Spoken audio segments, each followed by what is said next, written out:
Are you struggling for consistency in your sim racing? Does your iRating look like a roller coaster? If so, we have good news for you. The way to get more consistent is to first understand what you're doing differently than the professionals. And VRS is the answer. With our competitive subscription, you will have the telemetry, setups, tutorials, and everything else you need to fully analyze your driving. Our data packs and the ability to compare your driving with the best in the world will show you exactly where to adjust your inputs, change your driving line, and shave seconds off of your lap times. And our powerful and precise Direct Force Pro wheelbase and precision pedals are being used by some of the world's best drivers. All these champions agree that VRS hardware is not just the best on the market, it's also priced well below the competition. So if you're looking to upgrade to direct drive and the best pedals in sim racing, VRS is your answer. If you want to get better, get faster, and make it happen sooner rather than later, you owe it to yourself to find out why so many people are switching to VRS. You'll be so glad that you did. Visit www.virtualracingschool.com and learn why the best use VRS.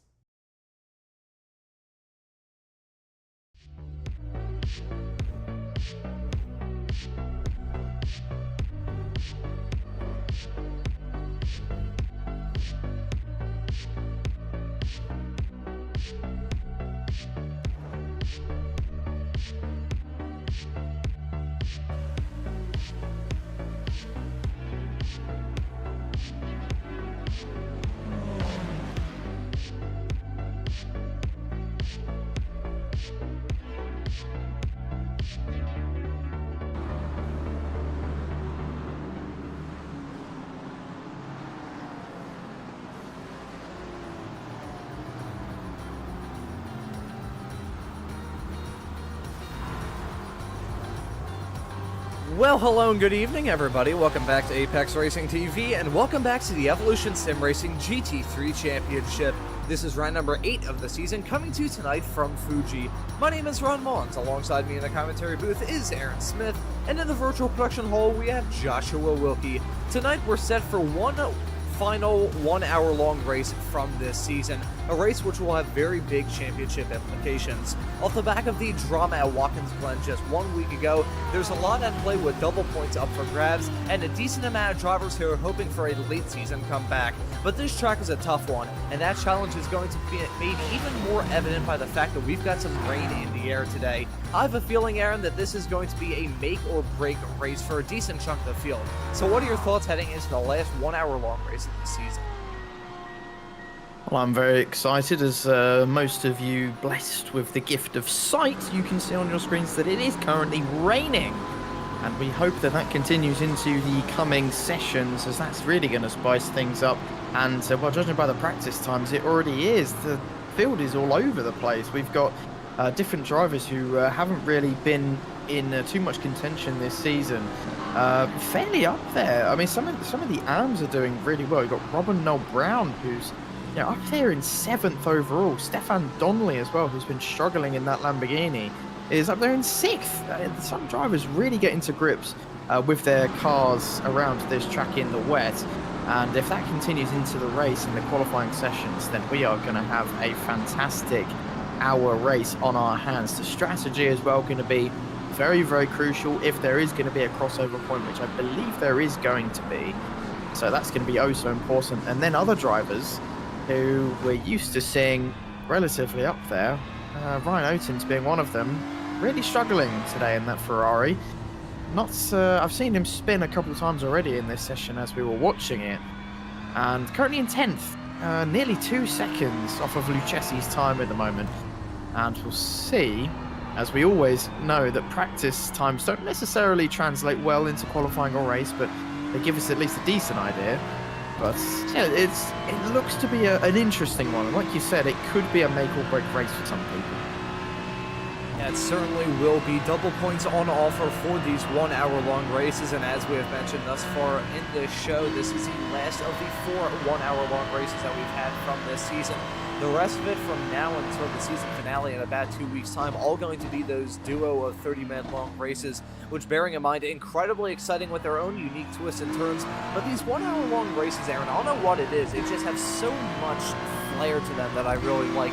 The pitch strategy, that's big. We've had 2 of these races now affected by the weather. I mean, bearing in mind we're only in the practice session at the moment, but just based off the weather radar, looking at it right now, 81% chance of rain. So it's a pretty likely that we are going to have another rain-affected race for these 1 hour long ones, harkening my mind back to Barcelona earlier on in the season, where that race was heavily affected by rain. So we're going to go 2 for 4 with these 1 hour long races, and weather playing a big factor. And when it comes to that weather as well, the rain isn't the big issue. It's going to be the track temperature as well. In the midst of this practice session that we see right now, and that's not the fact we aren't even running on that chicane. Heading through turn number 10, I gotta say, thank God, because that chicane is about as Mickey Mouse as it gets. But the track conditions, that's gonna be a big thing that we talk about all throughout this broadcast, Aaron. The rain, obviously, going to be a huge factor. It's gonna be more of a slip and slide, especially with those painted curbs and all of that around this racetrack. But in terms of the track temperatures, ambient, you're looking at about 67 degrees Fahrenheit, or about 19 degrees Celsius. Just about the same with the track temperature, if not a little bit colder than the ambient. So you're looking at a situation where these drivers are going to be skidding around like a bunch of declawed cats attempting to climb up an igloo which is doused in Vaseline. So this is going to be a real trouble spot for these drivers. I just love your analogies. I don't understand how you come up with them, but you do, and they just work, so fair enough. But yeah, these The inner machinations of my mind are an enigma. The inner machinations of my mind. I love Patrick.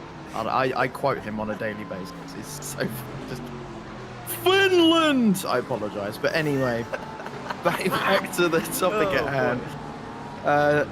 I really think that the Porsche is going to be the dominant car today, considering the fact that there's a lot of traction zones around this track anyway. Let alone the fact we're in the wets. Yeah, the Porsche, I mean, on our timing screens at the moment seems to be, yeah, it's pretty much most Porsche inside the top 25. There are a few other cars here and there. There's 1 McLaren, 2 McLaren, a Mercedes, a Ferrari, a couple Lamborghinis. But apart from that, not too much variety. It's only when you start looking down the field, then we start getting more variety, where you see Malcolm Coates, the lone Corvette in this entire series. Danny Weir, the only Audi, I believe. Today, a couple of BMWs in there as well. And still a shame that we don't have any Fords. But judging by me and Ron doing ESCC the other day, thank God, that thing does not look like a fun car to drive at all. And I can't imagine it's going to be any better in the wet. But Ruben Bearings is currently in 2nd place. Not too far off Lucchesi's time either.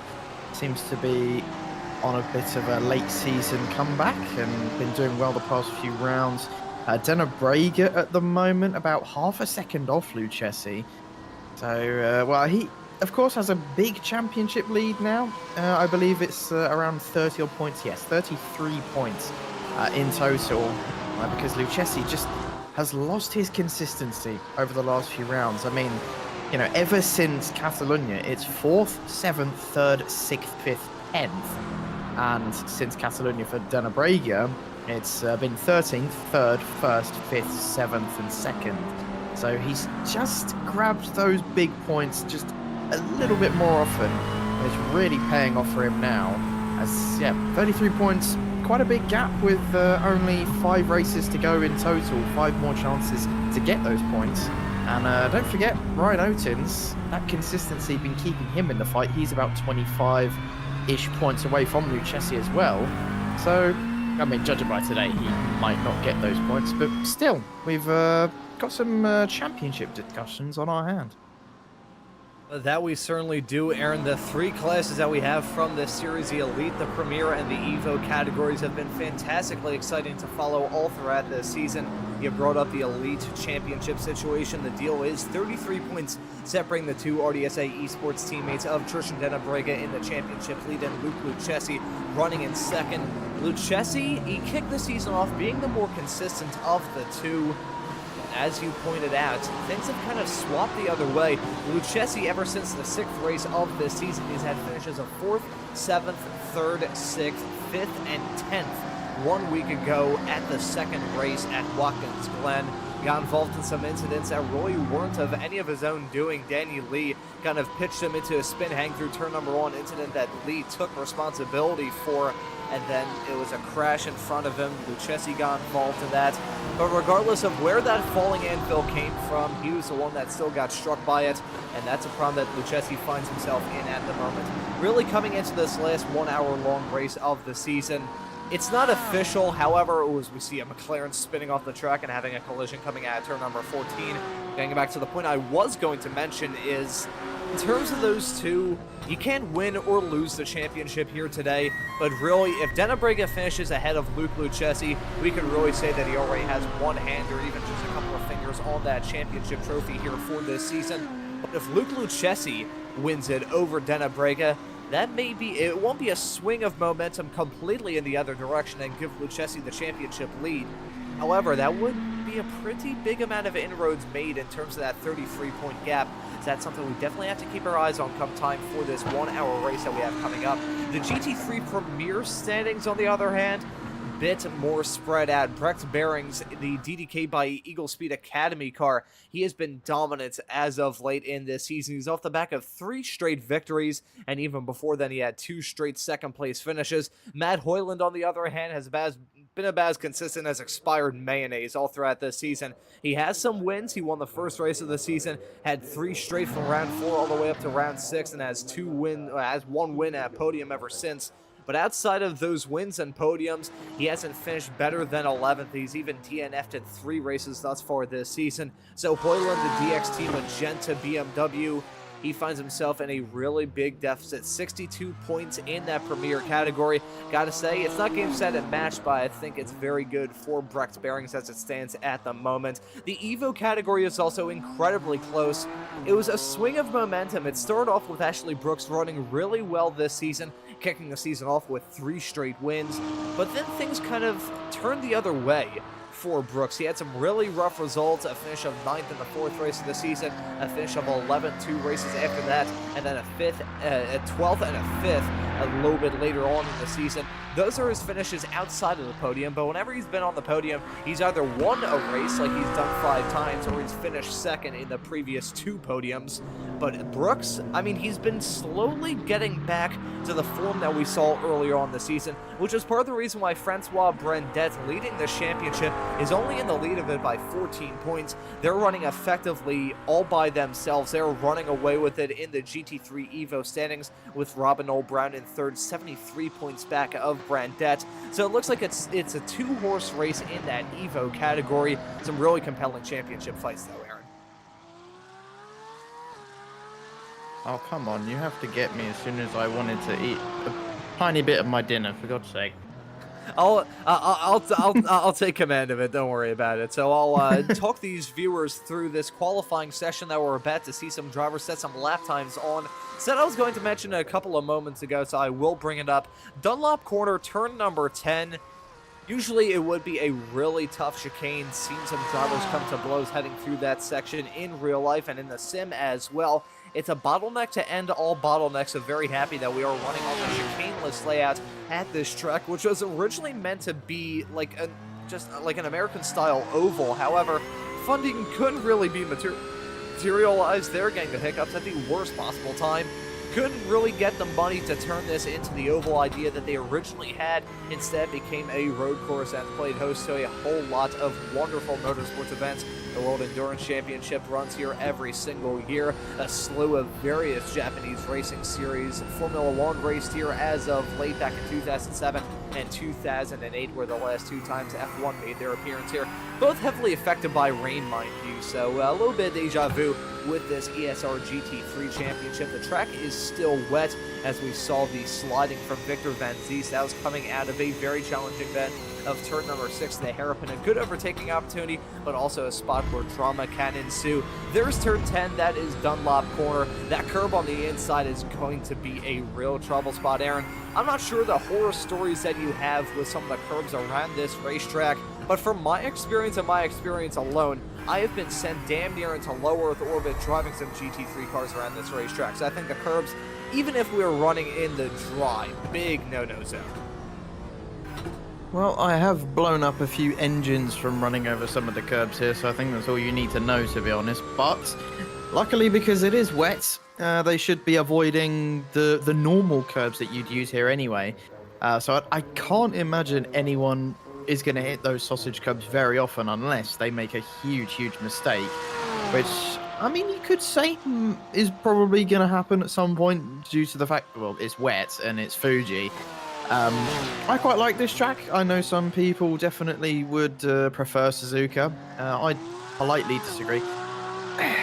I mean, maybe this is a controversial opinion I have, because every single year that we go to Suzuka in like Formula One or any other series, everyone always is like, oh, this track is amazing. And I don't know, I've never really gelled with Suzuka. I don't know if it's just a me problem, but I don't know. I've always preferred Fuji, and I think it's a bit of a shame that we don't come here more often in Formula One. I mean, maybe they could rotate it between this and Suzuka every single year. I don't know. I would love to see some Formula One cars go round here again. I mean, 2007 and 8, they were both fantastic races. And I mean, yeah, they were wet affected quite massively, but still, they provided some amazing racing. I mean, Kubica and Massa fighting it out, albeit a bit roughly on the final lap in, I think it was 2008 or 7, either one. It was a great battle between those two, and we've seen loads of other battles just like it in other racing series as well. So I don't really see a reason why we can't come back here in the future. I love it here, and it's got some fond memories from me as well, from like Gran Turismo back in the day. I used to love coming here. I gotta say, this track, it always has a soft spot for me. That long, just seemingly never-ending start-finish straightaway that we're seeing Luke King go down as he jumps up to 4th in the elite standings. This track is, it's a really cool ride. I mean, even though the last sector of the lap can occasionally really tick me off, I gotta say, I'm kind of with you, Aaron, in the regard that Suzuka, I don't know what it is about iRacing, well, me running on iRacing at Suzuka, but I've never really meshed with it like I used to on the F1 games I used to play on back on my Xbox One and Xbox 360, to date me a little bit there. I think, honestly, going through the Japanese F1 tracks, and we'll count Okayama in this regard, despite the fact it hosted the Pacific Grand Prix, was never really called the Japanese Grand Prix, but it was a racetrack in Japan. It still is a racetrack in Japan, and is a staple in the world of iRacing. Gotta say, I think it really depends from car to car, but Suzuka in GT3 machinery, for me, can really, I don't know why, part of it falls flat. I feel like GT3 cars mesh more around a racetrack like this than they do at Suzuka, so I gotta say I'm with you there, Aaron, about these cars running at this racetrack being a bit better of a blend than it would be if we were running at Suzuka. But these drivers certainly dealing with the weather and the challenges that come about with it. Gotta say, at the moment in the sim, no rain falling down at the moment. However, in about half an hour's time in the sim, the chance of rain is going to shoot up. Right now it's at 0. Gonna shoot up all the way to about 54%. So certainly going to have a slip and slide of a racetrack for these drivers to try and deal with in that race session. But in the qualifying session, we're in the midst of kind of that crossover period that I'm not sure we're going to be seeing in the race coming up. The track is just wet enough whereby it's not too good for dries, but it's also getting to the point where it's too dry for wet. So these drivers have a whole lot on their plate as they still took away the laps now about halfway through this qualifying session.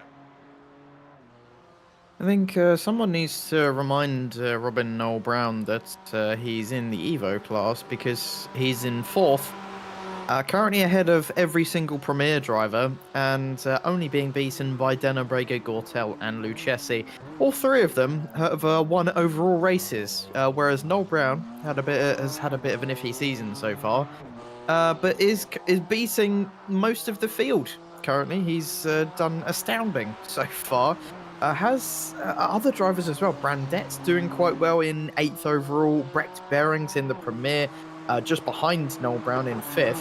As well, speaking of Bearings, he's just overtaken Noel Brown as he goes into 4th overall now, and really not that far off of the pole time at all. And yeah, our lower class is just starting to come alive in these tricky conditions, as some of our more experienced drivers just taking a back seat and struggling a tad bit.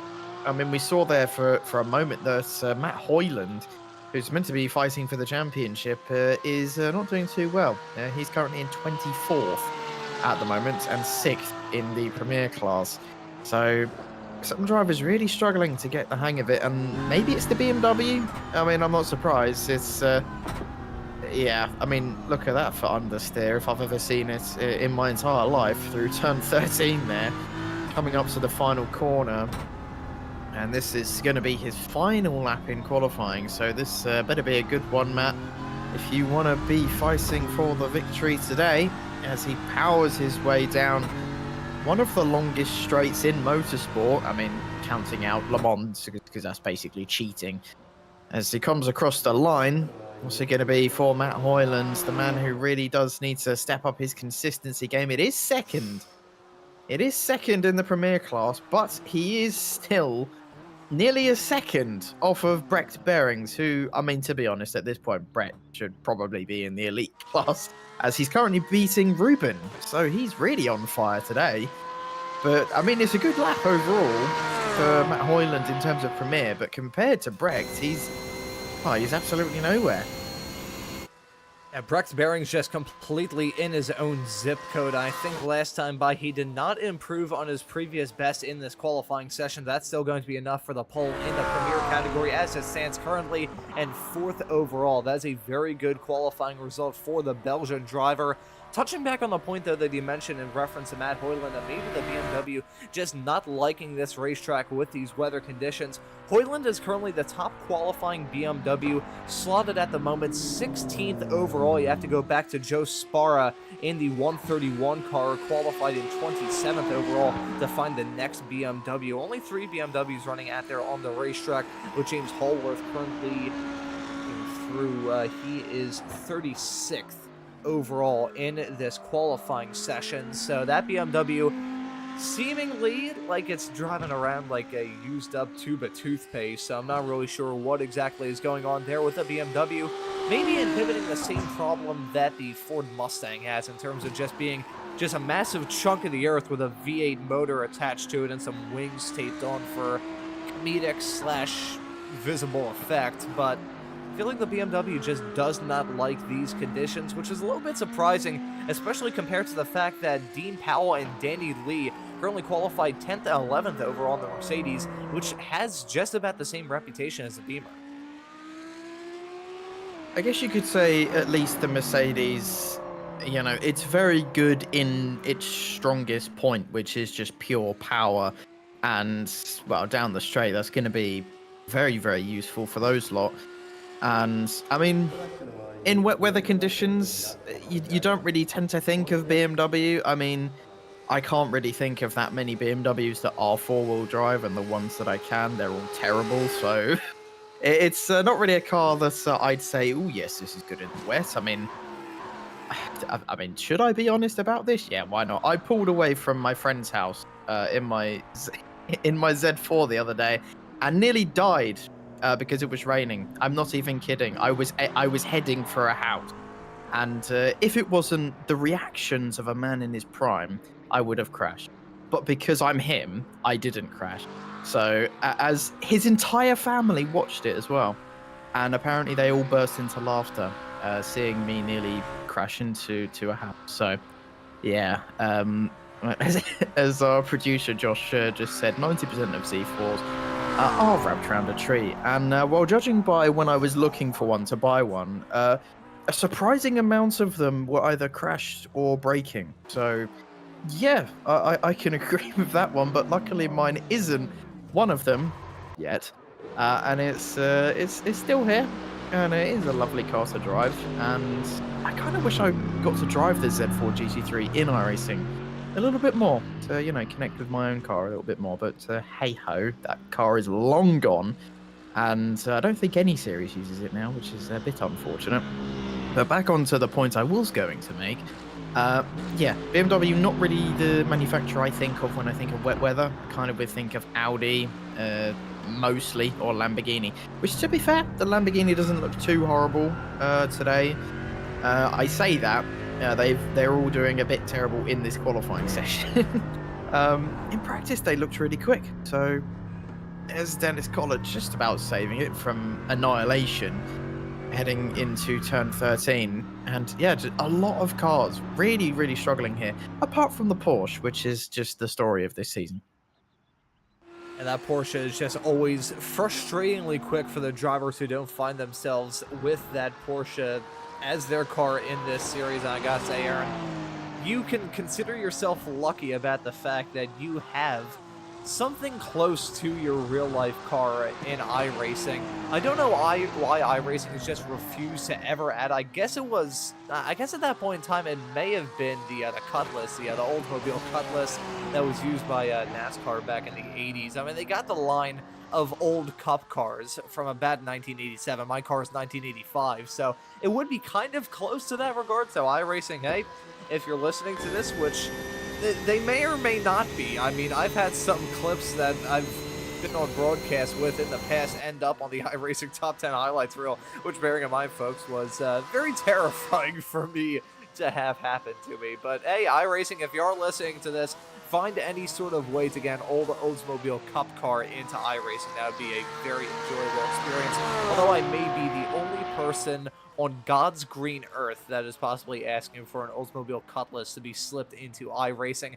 Let's get back on track and talk about this qualifying session. The checkered flag is now out. Looking very good for Lucchesi. He's going to grab the pole for this race overall. That's exactly what the RDSA esports driver behind the wheel of that 224 Porsche needed to do. The Porsche, it's a popular pick in this series. It's a quick one as well. So we'll have to see if Lucchesi will be able to stake his claim and trying to whittle away that gap to himself and his teammate Trishan Denobrega for that championship lead. Gonna get this starting grid loaded up for you in just a couple of moments' time. Luke Lucchesi going to be leading them to green in the 224 car. The 226 of Luke Van Gortel going to join him on the front row. Trishan Denobrega, the championship leader in the elite category, is going to be starting next to Brecht Behrings, who's going to be the top qualifying premier driver. A really impressive result for him. Ryan Odin is going to be in fifth, next to another impressive qualifying result from Robin Noel Brown, the driver of the 22 Evo entry. He's going to be qualifying for this race in sixth overall. That is a brilliant result for him. Looking to try and make some sort of inroads in that Evo Class Championship fight. Ruben Behrings going to be starting in seventh. Francois Brendette going to join him on that fourth row. Rounding out your top 10 is going to be Ashley Brooks and John Brainback. Dean Powell going to be starting at 11. Danny Lee going to be starting in 12th. Tom Weston in 13th. Andrew Fairley in P14. Luke King going to be starting this race in 15th. Jeffrey Damon, the Evo driver, going to join him on that 8th row. Doing the quick math in my head. Thomas Pugh in 17th. Matt Hoyland in P18. Alex Fretwell in 19th. And Marcel Brainback going to round out your top 20. Robin Astin is 21st, Nick Stube in 22nd, Rolf Turvkruer in 23rd, Darren Sharples in 24th place, 25th is Victor Van Zees, 26th Liam Kelso, 27th Malcolm Coates, 28th John Ludbrook, I'm trying to go too quick for my own good here, 29th Joe Spara, 30th place is Joe Glass, two Joes on the 15th row, fair enough. James Bostock in 31st, Paul Collishaw in 32nd, McKee in 33rd, Collar 34th, Chris Jennings in 35th, Stefan Donnelly in 36th place, James Horworth in 37th, Palo 38th, Keenan in 39th, Gareth Newton in 40th place. And then to round out your 46 car grid, it's going to be Danny Weir in 41st, Kostrick in 42nd, Martin Cock in 43rd, Sean Clark in 44th, Ryan Worsley in 45th, and Joe Preston 46th and in last. And hasn't taken to the grid, interestingly enough, so he's going to be starting from the pits. I mean, hey, 45 cars set to hit the racetrack in just a couple of moments' time. I gotta say, despite the fact that the iRacing weather forecast was pretty bleak, looks like the track is, I wouldn't say dry, but iRacing is marking the track for the time being as being lightly wet. So make of that what you will. Gonna be a slightly dry, slightly damp track for these drivers. However, with rain chances shooting up well into the 80s in about a half an hour's time in the sim, I have a feeling that this small little bit of dry, sort of dry, pseudo-wet running that we're going to have at the start of this race is really going to be the only sort of dry running that we get at all throughout today. Both weather in the air and some champions to try and make their moves in terms of their respective class fights. This is going to be a battle of the titans. The RDSA esports teammates going to be trying to get that elite class championship.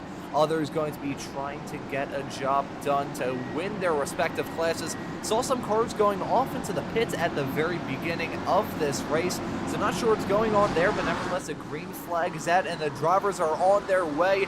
Gonna be a fantastic start from Luke Lucchesi. He's already gunned it. Following him is going to be his teammate of Trishan Denobrega. Looking at Odins, though, trying to get a move done off into turn number 1. All of these drivers trying to tackle turn 1 as gently as they possibly can. They don't want to end up in the gravel trap, so they're going to treat that brake pedal as if there is an egg underneath it. Some drivers already making a little bit of contact there. That's a 142 car with a major bit of contact with a Lamborghini right in front of him. That right there, I believe, was actually Dennis Kohler, who we saw have a little bit of contact heading through turn number 1. But most of the field clean, heading through 3 and 4 for the first time. Well, if you're wondering why Alex Fretwell went into the pits, he has a black flag.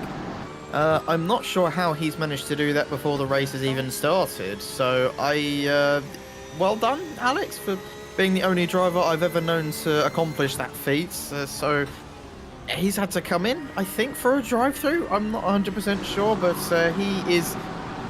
he's still in the pits. So he's only just come out, so he is back on the track.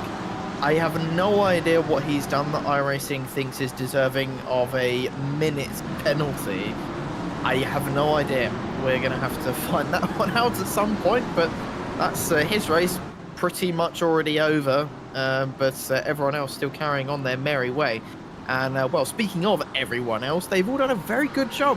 Everyone's staying clean on this wet-soaked Fuji racetrack on this first lap, and literally no incidents, really. On this first lap, a couple slip-ups here and there, but they've all been very clean so far. Gortel. And Gortel coming into the pits now as well. I wonder if he's gone onto the wrong tyres and has immediately regretted it. I did notice he had a horrible start, and I think he just had no traction. And we'll see if he comes in and changes tyres. I imagine he will. Maybe try to risk it and go for the dries in this opening 20 minutes, and it just flopped. He is still coming in. He hasn't pulled into his pit box yet. I don't think he had a penalty. No, he didn't stop. Okay, so Gortel as well, clearly getting a penalty of a drive-through of some sort.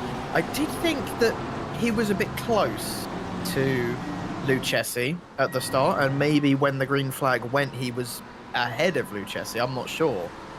But very, very strange opening 2 laps here. 2 drivers with mysterious penalties.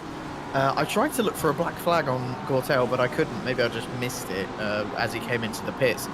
But yeah, unlucky for Gortel and Alex, who have both basically ruined their races before it even started. I gotta say, on the subject of some drivers switching to the dry tires, we've already had 2 make that call. That being Joe Glass and Paul Coleshaw, so that is a very odd call too. And Joe just won. Aaron, as Glass, going off the track, so that's a very beautiful time for me to bring it up. Right as he goes off the circuit, hang through turn number 10. Running on dry tires in these conditions, it's mountain to climb more than anything else. Running on board with class in that 110 car. Oh, I don't even think. Yeah, he got a punt heading down into turn number 10. That wasn't even a mistake or a loss of control heading down into turn number 10. He just got a tap of a lifetime. Got to take a look at another replay of this from the Apex Racing TV helicopter. Dink. Small little nudge there, and that sends him off into the paint and the grass. And even if he was on wet tires, he probably would have had that exact thing happen to him because, oh, I think he may have some damage on that race car too, just based off the crabbing. As Jean Brainback has gone off the circuit in the 272 car. Robin O'Brien has gone off as well. He's dropping down the running order. I think there's a major amount of drama hanging down into turn number 1 just a couple of moments ago involving 2 Porsches. They got to find the replay to see what the world happened here. Oh no, Breitenbach, what are you doing? Oh, that's one of the worst things I've ever seen. Yep, that was... Oh dear. That was completely on John there. I don't know if he just missed his braking point or maybe he's on the dry tyres and just completely aquaplaned. I'm not sure, but we get a replay of what on earth Breitenbach did here. And that just... Oh, that's completely aquaplaned. Yeah, he's... broken a bit too late, aquaplaned off, and unfortunately Robin Brown was the driver that took the punishment after such a good qualifying session, and what could have been his potential first victory of the season. It's now handed it over to these two to fight it out for the lead, and well, we've seen these guys battle it for points, but never really on track position, and finally we're seeing just that, and at the moment it's Ashley Brooks who's leading the way in that Evo class, as Brandette just couldn't find a way through that last sector. And here's on board with Andrew Fairley as well, trying to get past Danny Lee, who's currently in his way. And even though I don't think it's currently raining, it is still quite wet out there. I don't think it's quite time for dries yet, as Danny Lee trying to get past Weston into turn 1 just wasn't late enough on the brakes, but is still trying to go for it anyway, as we have a perfect front row seat from Andrew Fairley's Lamborghini to watch these two fight it out as we head through Coca-Cola corner now into turn 3. Round the outside goes Danny Lee. He's going to have a bit more grip there than the inside, and he's gotten the place. That was a good, brave move from the Mercedes. They're up into 6th in the elite class. And it should be noted at this point in time that Apex Racing TV is not sponsored or affiliated in any way, shape, or form by the Coca-Cola Corporation. Just need to make that clear for reasons. Anyways, Daniel Lee nearly getting a small little punt heading down into turn number 6. Not sure if you saw that very close call, Aaron, as he nearly got a small little, I guess we would call it a love tap from Weston, heading down into the hairpin. It looked like it was just a big speed differential between the two of them, nearly resulting in a disaster, but thankfully they come out of it fairly simply and just about clean. Looking at Denobrega, he's slowly losing touch with his teammates of Luke Lucchesi at the front of this field. I'm curious as to what is going on with Denobrega. Is it a matter of pace? Is he just losing out on some time? Because we have a spinner there. That's Francois Brandette spinning out second. Oh, and a sympathy spin with Malcolm Coates in that Corvette going around right behind him. Don't think that was down to a rejoin from Brandette, but that was a rejoin from Malcolm Coates. That's going to pop his bumper off and back on. What in the world have we just witnessed? The Corvette seeming to be an absolute shapeshifter. I forget what, I guess it would be an axolotl or whatever animal it could be that, like, can regrow their limbs. I guess a Corvette has some sort of properties like that. Not entirely sure what we just witnessed. It's like a violation of natural law. But Aaron, here's a replay of that spin involving Brandette. Oh, he's just gotten a bit too close to Brooks there, kind of taking him offline, and just looped it round, heading into turn 13. And well, a couple other drivers. That was Joe Sparrow drifting his way through that corner, and then Malcolm Coates does exactly the same thing. And actual tire smoke, which is very weird to see in the west. And then yeah, loses his bumper, and then apparently he's Optimus Prime and just grabbed it back again and shoved it back on. So fair enough, his car has self-healing powers. But so yeah, 3 drivers nearly there spinning their way through turn 13 as Matt Hoyland trying to get past Thomas Pugh, but Thomas was not having any of it, heading into turn 10 of Dunlop Corner. And I think you mentioned it earlier on, I am so glad that we are running the no chicane layout, because I hate that chicane along with most of humanity. I have no idea why Formula 1 chose to run that layout back in 07 and 08, because it's terrible. That chicane is just, no. It's so much better just being a 90-degree corner, which is fairly high speed, about medium speed, third or fourth gear usually, and it's just really satisfying when you get it right. It is easy to get it wrong as well, but when it's just the chicane, it's just really awkward, because I don't think anyone, even top Formula 1 drivers, know how to take that chicane. It's just guess, and you might get it right. Yeah, really, that chicane, regardless of what kind of car you're running around, could be a GT3 car, could be a Formula 1 car, could be a Formula 3 car for that matter. Regardless of what it is, you go through that corner, you just come out of it thinking, well, what in the hell did I just witness? That chicane is evil more than anything else, especially in conditions like this. And I gotta say, Aaron, I'm not sure if my eyes are deceiving me or what. Could be the spray coming off of Denobrega's car, but I think it's getting darker out there. I think the second and final batch of rain is slowly encroaching on this racetrack. No rain at the moment, however, according to iRacing, in about 14-ish minutes time in sim, you're gonna have a 95% chance of rain. So that rain slowly but surely coming back into vogue. It's not terribly heavy rain. However, it is rain anyway on iRacing's little rain heaviness graph, or whatever in the world you want to call it.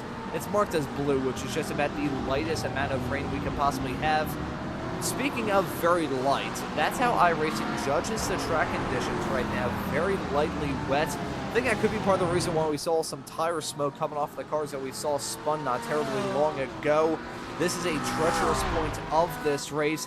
But these drivers, they're just going to have to try and tough it out. Aaron, you're an F1 history aficionado, and I feel like we can both kind of bond on this, because this is one of the first Formula 1 races I really completely remember watching from start to finish. It was a 2015 U.S. Grand Prix where these drivers had to basically run the wets until they were slicks. Odin's going to try and run for a move into second and gets it done nearly successfully, goes wide, heading into turn number 1, and that completely invalidates getting that move done briefly to take second in this race. However, a little bit of overspeed into the corner, going to drop him back down to third. But Aaron, to bring up the point I was going to mention before we saw that side-by-side racing, it reminds me of the 2015 U.S. Grand Prix, the way these drivers are going to have to tough it out in these wet conditions. And oh, that's the replay of that bad rejoin from Coates earlier on. Danny Weir being the one that caught him out there. That was a very odd pronunciation. Danny Weir in the DXT Scion car going off and having that small little bump from Malcolm Coates. The point that I have been trying to mention as of late is 2015 U.S. Grand Prix, where the drivers had to run the inters until they were basically slicks. And this race, kind of two sides of the same coin. What do you think, Aaron? It's so difficult to tell. I think you kind of have to be one of these drivers to know what it's going to be, as Turf Crew and Spa are going wheel to wheel, of course, in different classes. But no reason why they can't go wheel to wheel, as Roll's just about holding on to that place, as here comes a McLaren of Nick Stube as well, trying to look up, and oh, that's a spinner there for Joe. And he used the Porsche there to keep himself on the road, and Stube now going to try and look to go around the outside of Turf Crew. I'm honestly so baffled at what just happened there, as Sparrow was spinning and would have looped it if it wasn't for Turf Crew there, who was there to save him.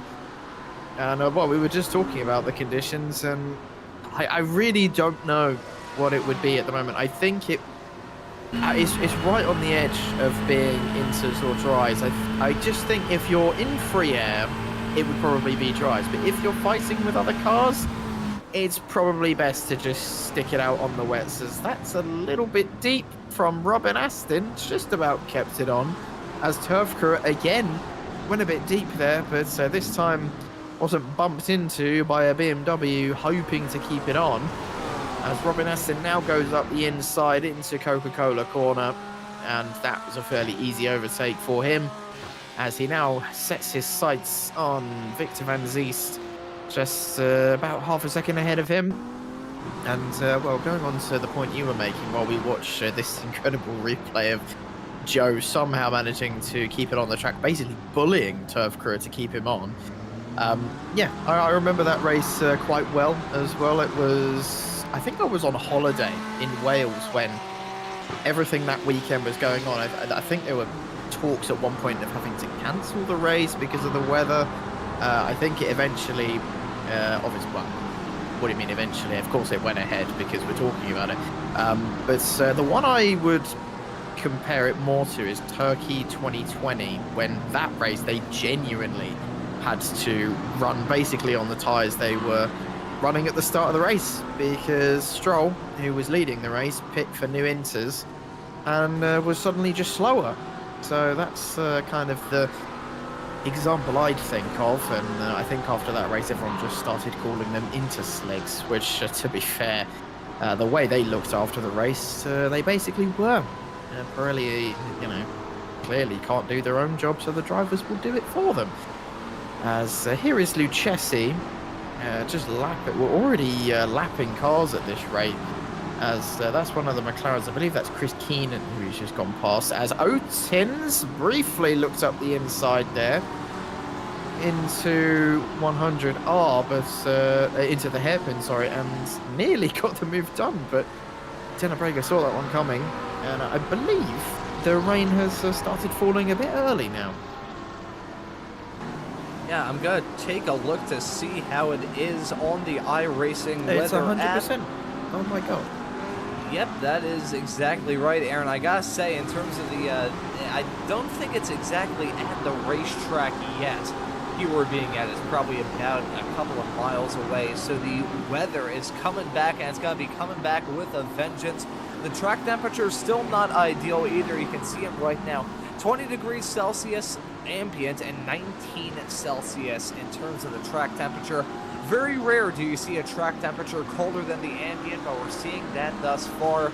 67 degrees Fahrenheit. That is, it would be nice where I'm living right now, considering that it feels like about 44, and I feel like, considering our producer is Canadian, I have absolutely no room to talk when it comes to how cold things can get this time of year. But 67 degrees track temperature is still bone-chillingly cold for these drivers. They're probably toasty in their warm race cars, but in terms of the tires, they are going to be clammy at best and cold at their worst.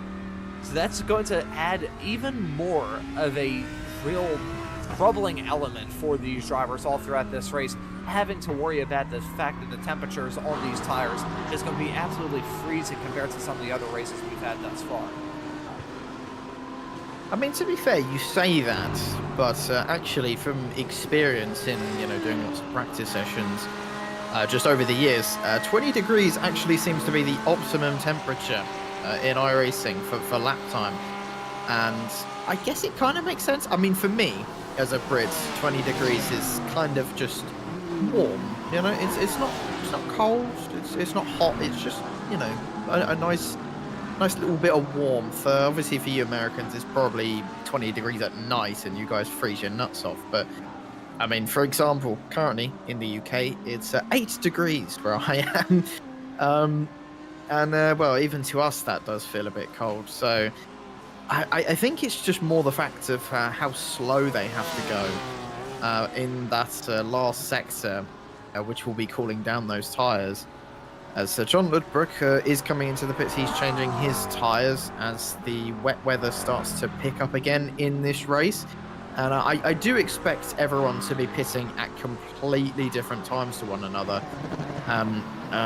Maybe some drivers choosing different tyres than others, as Ludbrook struggling out of the pits. That is what cold tyres looks like. Really struggling for grip and traction there, coming out of turn 1. And he should be really struggling on this first few laps.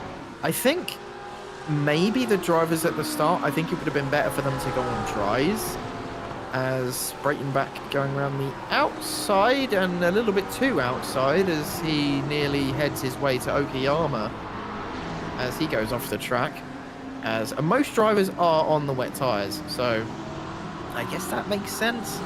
But just judging by how iRacing describes the track, I think it would have been better if they started on the dries waited for this kind of 20-minute mark and then pit for wets. Maybe. I am just also guessing here, so I could be wrong. Yeah, Aaron, I feel like I may be a little bit biased with this comment. However, I will say it anyways. As the American on today's broadcast, I feel like I would rather have the freedom and liberty to come into the pits whenever I feel so inclined in the 1 hour long race that we have at the moment.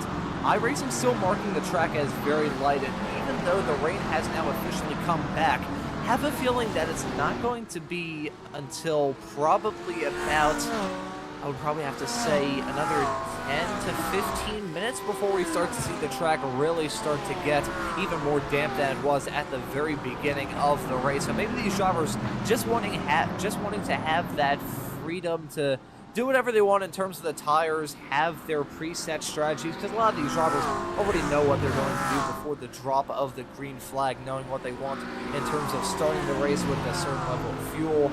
Regardless of what may be, these drivers were probably set in their ways about how they want to deal with at the start. But I mean, hey, if you're starting this race with a short fill of gas, it probably would have been a very good call to come in for drives, even if it didn't work, just to see. I think at this point in time, though, the wets are probably the tire of choice, even though the track is marked as lightly wet, as we saw riding on board with Luke King, the Alpha 1 Esports car, running in the 8th position as it stands at the moment in the elite category. That spray is incredibly thick, so I think these drivers really running into a little bit of trouble dealing with that spray coming off the back of each other's race cars. In terms of speed, though, I'm looking through.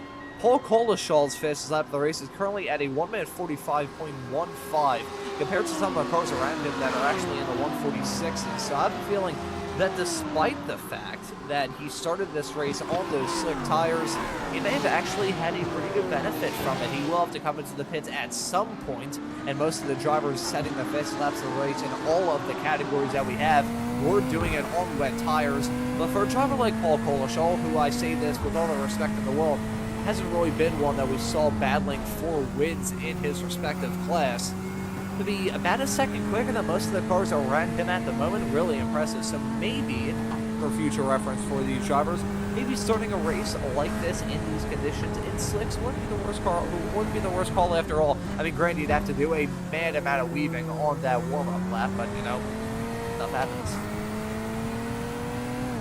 Yeah, and especially those first few laps would have been really tricky, but as the track would dry out a little bit more, then it would just get easier and easier. But I think because a lot of these guys have championships to think about, and you know, just keeping that consistency, I think the wet tyre probably does make the most sense, as especially for the front runners like Lucchesi, Denobrega, etc., etc. Taking those kind of risks is not really worth it, as Andrew Ferdy goes far too deep into turn one and lets Danny Lee go right on by once again. And I actually was just randomly scrolling through Instagram Reels the other day, as one does, you know, brain rot and all that. And one of his not TikToks, Reels, or whatever Instagram calls them now, popped up. And I think it was at Catalonia, where one of the drivers coming into the pits just completely crashed into the wall because it was wet. And yeah, just made me chuckle.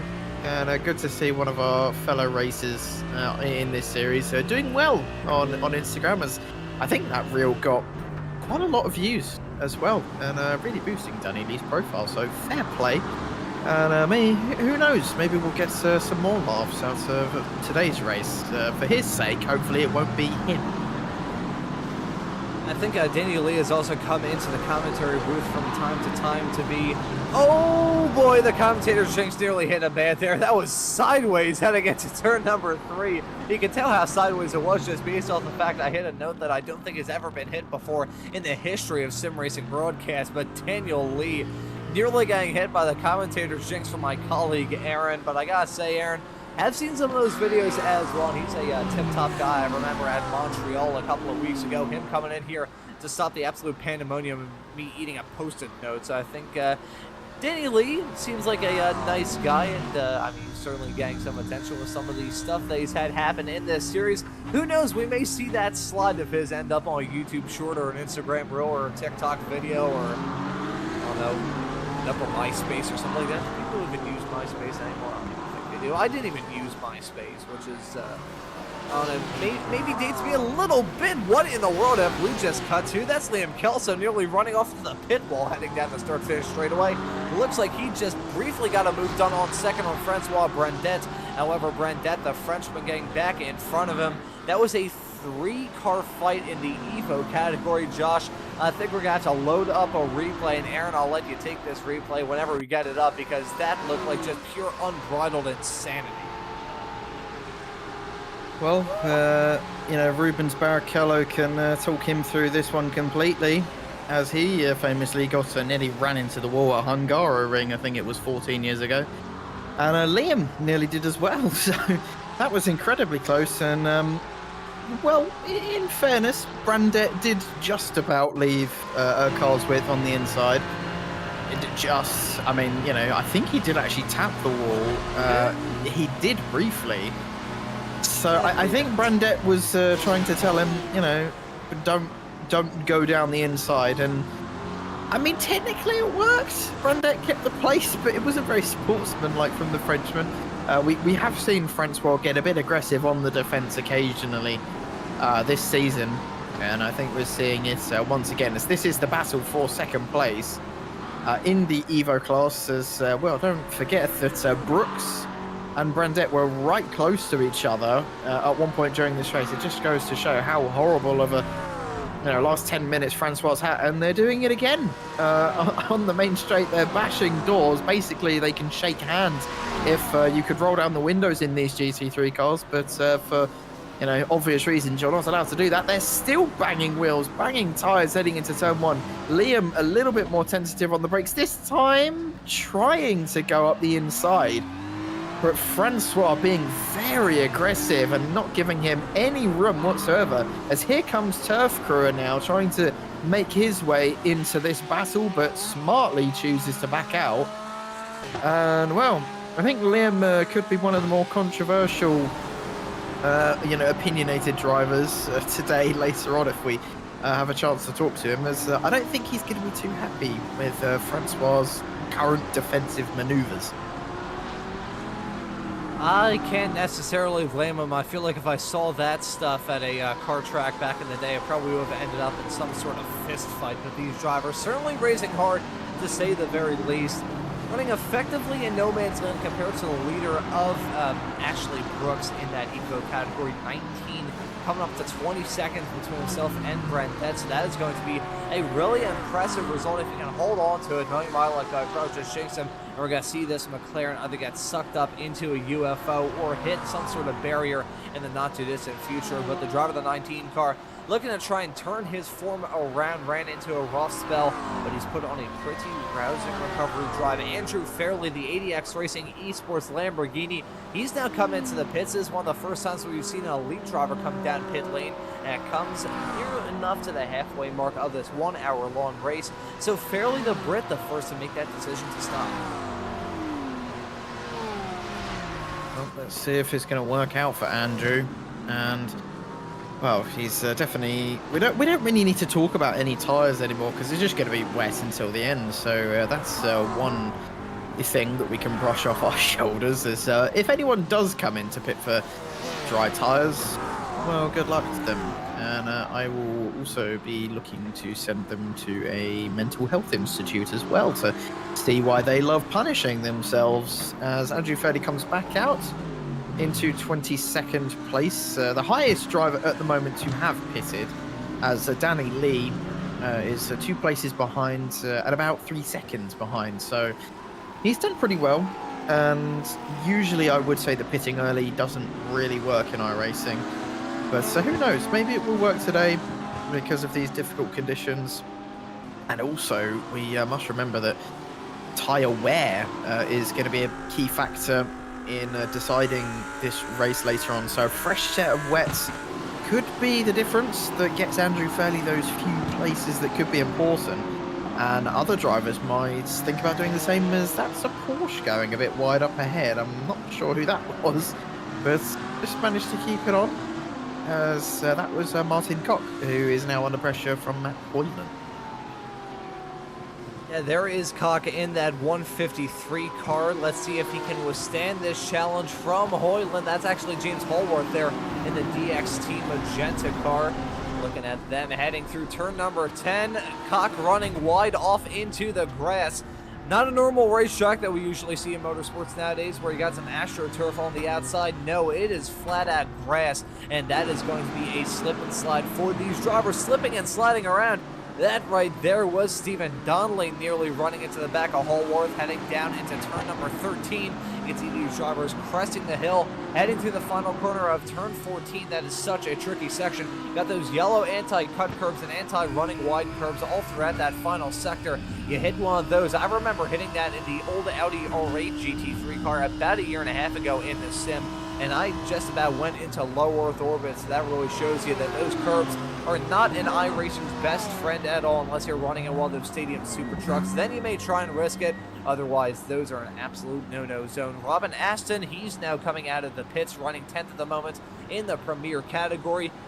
I believe the Premier classes, most amount of drivers come down pit lane, but still most of the field yet to stop. The real question is, though, Aaron, as we're coming up to the halfway mark of this race in just 20 seconds time, do you think that's going to be the call that these drivers have to come into the pits, or do you think they're going to wait? I would usually say that you just got to wait it out as long as possible in iRacing and just go until your fuel tank's dry, basically. But today, I don't know. I think the wet weather really has spruced things up, and especially those opening 20 minutes being near dry, not completely, but you know, it really would have put a lot of pressure on those wet tires and maybe caused them to overheat slightly, and you know, probably induced a lot more tire wear than these guys were hoping. And maybe a fresh set of wets as the precipitation starts to pick up again could be the play, and might get them those few extra tenths or seconds even per lap. And especially if this was a real life race, I'd say that would be the case. But you know, iRacing can be weird like that sometimes, so I could be just chatting out my backside and these guys will be fine. I don't know. Let's see if Joe does come in and change his tyres. I'd be surprised if he didn't. He's still trying to find his pit box. There you go. And he's missed it ever so slightly. He is changing his tyres, so at least we know that they are having to change every time they come in. So those wet weather tyres wearing a lot quicker than the dries would.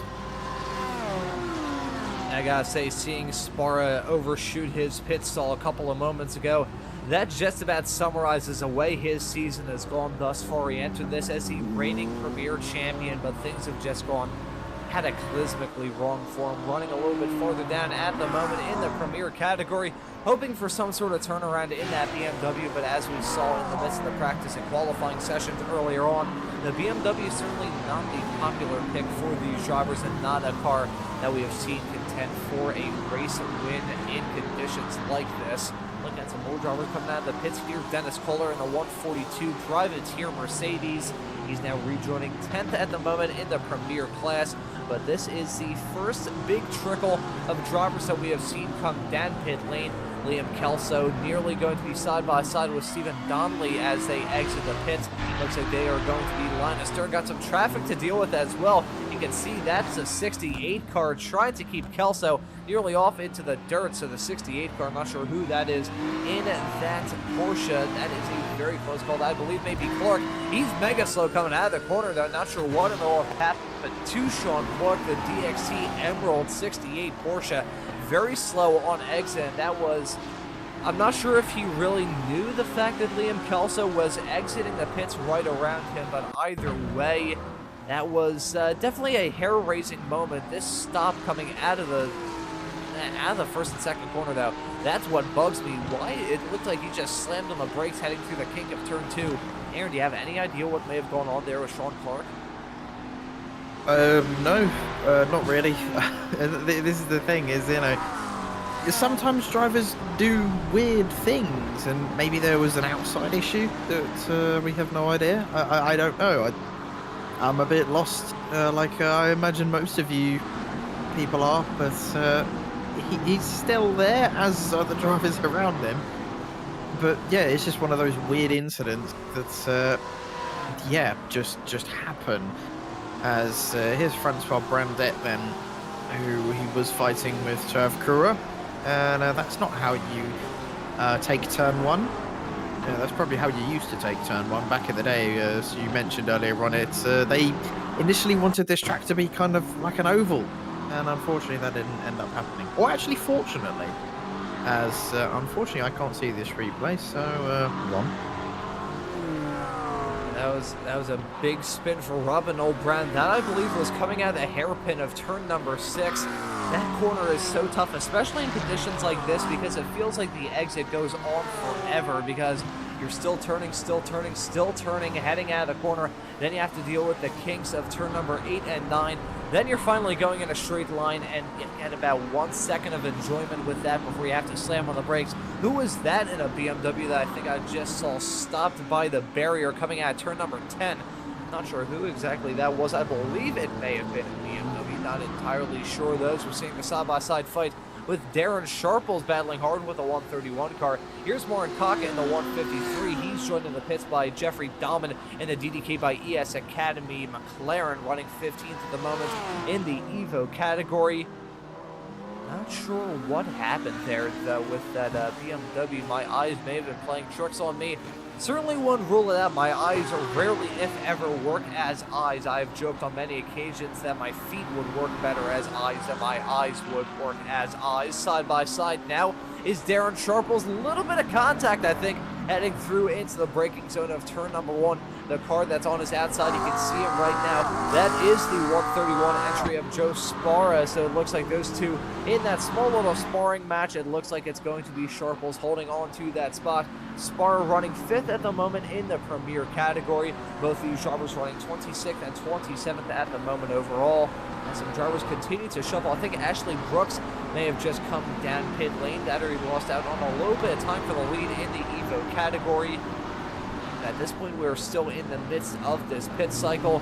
Denobrega has gone into the lead of the race in the elite category. What's happened here? Yeah, I was going to say this the next time I was given the opportunity. Yeah, I noticed it was about a lap and a half ago that Denobrega managed to get into the lead, and I just think it was a poor lap from Lucchesi, and well, that's why went very deep into turn 1. And nearly lost out to second as well, as Otins was very, very close there. And he still is. It's very close between these front 3. And we could have a 3-way fight for the lead all the way until the end of this race. As I was saying that Otins looked a bit iffy during practice, and maybe he was just doing race practice instead of qualifying like I think a lot of other drivers were doing. And it's paid off for him. He's got huge amounts of pace compared to everyone else, as the closest next elite driver is Ruben, who is about 10 seconds behind. And is that... Oh, that was close, Ryan. Christ. I thought they were both coming into the pits there, as Lucchesi actually was coming into the pits. So how often we don't see top drivers... Oh, that's someone crashing into the pit lane in the background. Who on earth was that? As I couldn't see. That was someone completely misjudging the entry into the pits and had a huge impact with the wall, as Lucchesi still making his way down the pits. Is it going to be a tyre change for him? I imagine it will, and it is, so that's kind of confirmed it, that every driver will have to hit for fresh sets of wets as they come in, as the collar short is still on the dries. Somehow, I don't know how he's still chugging along on those slicks. As here's what happened to Jeffrey Dahman, who I don't think was the McLaren that had the issue in the pits, but he's just having an awkward time in the last sector. And I'm genuinely trying to find who that was. It was a McLaren, and that's all I know at the moment. Who went piling into the pit lane. I don't think they towed. I'm not sure. It might have been Joe Glass, I think, considering that he's towed, but I don't know. I'm trying to find this information out. It's like trying to look for a needle in a haystack. 46 drivers. So yeah, it's oh, and Collishaw finally coming into the pits as well. as he sees to get rid of those dry tyres. He's actually briefly blinked out of the session there, but he's come back in. So he is going on to the wets, no doubt, as everyone now coming into the pits. And maybe we might see some other top drivers as well, like Denobrega, Oaten's coming in the coming laps as well.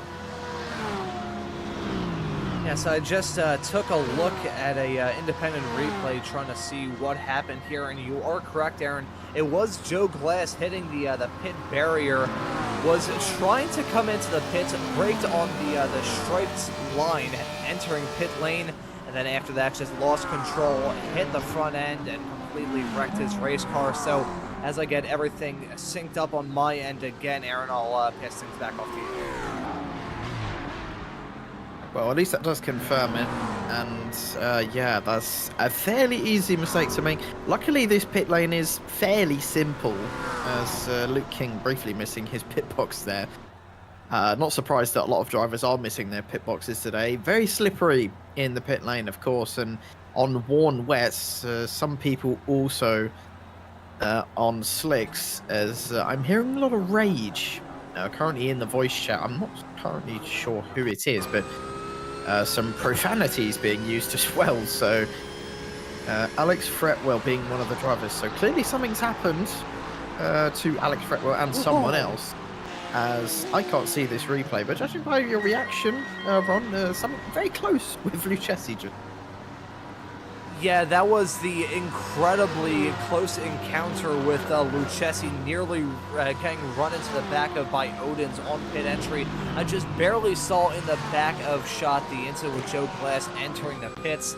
It was the serrated white line, the painted white line on pit entry. He braked and lost it over that, and then just spun out of control, hit the barrier, and that completely wrecked his chances of that race. But that call with... that was just absolute... I mean, you could not have judged that any closer with Lucchesi in that moment for himself and Owens. As we take a look now at the replay of Glass having this off-track encounter in that 110 car. You can see it's an easy mistake to make. It's the second time that we've seen in one of these 1 hour long races an incident on pit entry. We saw it at Barcelona earlier on in the season. We now see it with Glass in this 110 car. It's an easy mistake to make, Aaron, but one that's still going to be one that leads you kicking yourself in the shins more than anything else.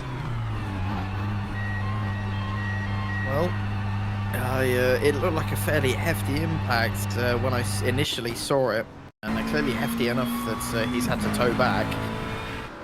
And, well, again, unfortunately I can't see it. Thank you, iRacing, so go ahead, Ron. Yeah, here is the replay. It's finally not glitched out on my end, but you can see lost it over the white paint on pit entry, got loose, got wiggly, got sideways, and just took a one-way trip into that barrier. I mean, in the midst of all of that, the one thing that is still sticking out in my head is that moment with Lucchesi and Odins on pit entry. I'm not sure how it came across on my end, but that was genuinely the most petrified that I've ever been on the air in my entire broadcasting career, which stretches back all the way back to March of last year, which really isn't the longest in the world, but that's neither here nor there. That was terrifying, though, seeing those two cars get so close. If Lucchesi got hit as a result of that, that would have been game, set, match in the championship. But Lucchesi lives to fight another day, and I think he is fighting hard at the moment. It's 9/10 of a second between Denobrega and Odins in the lead in the elite category. Lucchesi, though, running in the 4th position. It was 56.1 seconds that he spent down pit lane, but he's only about 47.5 seconds back of your race leader of Denobrega. So I have a feeling, Aaron, that things may actually be looking good for Lucchesi. We'll have to wait and see when it comes time for those front two in the elite category to make their run down pit lane. But I don't know why. It may be turning good for Luke Lucchesi, which is certainly a result that he absolutely needed. Oh yeah, Lucchesi needs to win this race pretty much to just claw some points back, as I don't actually think he's led the championship at all this season. I don't think. I mean, maybe after Indy Road, I think he did briefly, but for the rest of the season, it's just been Denobrega, and 33 points behind. He does have to really put his foot to the floor all the way until the end.